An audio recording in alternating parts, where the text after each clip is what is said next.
Hello. So it's been a little bit since I last talked about books with you, so I thought I would do a quick fire ranking video of all the books that I read within the last year. So basically since last April, I want to say, was the last time I talked about books. So yeah, here we go.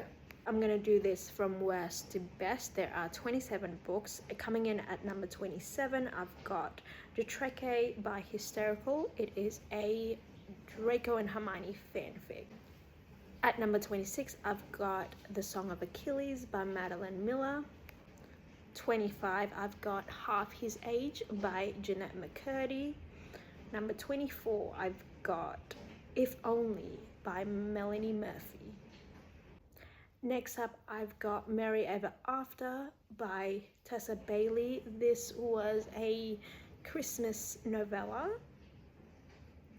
Moving on up, I have Caraval by Stephanie Garber. At number 21, I've got The Lost Sisters by Holly Black. This is a novella in the Cruel Prince world. At number 20, I've got Austenland, which is a book by Shannon Hale. Number 19, I have Half-Assed Human by Lena Norms, which is a non-fiction. Next, I have another non-fiction on the list. It's called Wild Things by two authors that I forgot to write down the names of, but this is basically a book about raising boys, because fun fact, I am now raising a boy. At number 17, I have Blood Fever, which is the second book in the Dark Fever series by Karen Marie Moning. Next up, another fan fiction, Remain Nameless by Hey Jude 19.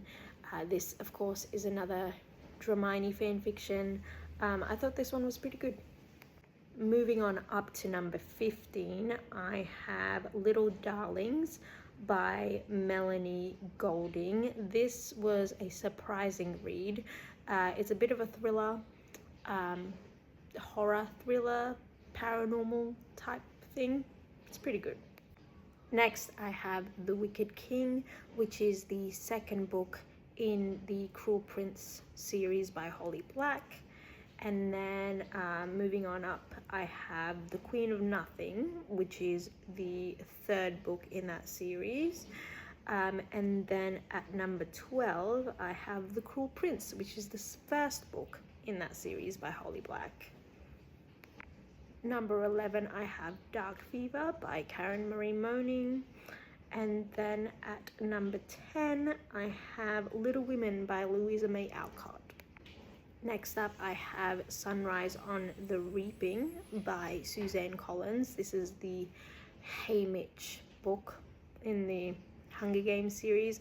Number 8, I have The Ballad of Songbirds and Snakes by Suzanne Collins. This is the prequel President Snow origin story, which I put off reading for a very long time because I thought I wasn't going to enjoy it, but I actually enjoyed it a lot more than the Haymitch story. Number 7, I have The Last Time I Lied by Riley Sager. This is a thriller that was actually pretty good. At number 6, I have The Wedding Forecast by Nina Kenwood. This is, I think, her first adult romance book, and I really enjoyed it. At number 5, I've got Unseen, which is another non-fiction by Molly Burke. This talks a lot about her eye condition, which is another fun fact, the same eye condition that I have. So I thought it was really not so much relatable because, you know, she lives a completely different life to me, but I thought it was really interesting to hear how she has grown up with the eye condition that I also have. At number 4, we have Great Big Beautiful Life by Emily Henry. At number 3, we have The Housemaid by Frida McFadden. All right, moving on up to number 2, we have Pride and Prejudice by Jane Austen. And then, of course, at number 1, we've got Alchemized by Senlin Yu, which I won't say too much about on here because I'm planning to do a whole book review about it, so stay tuned for that.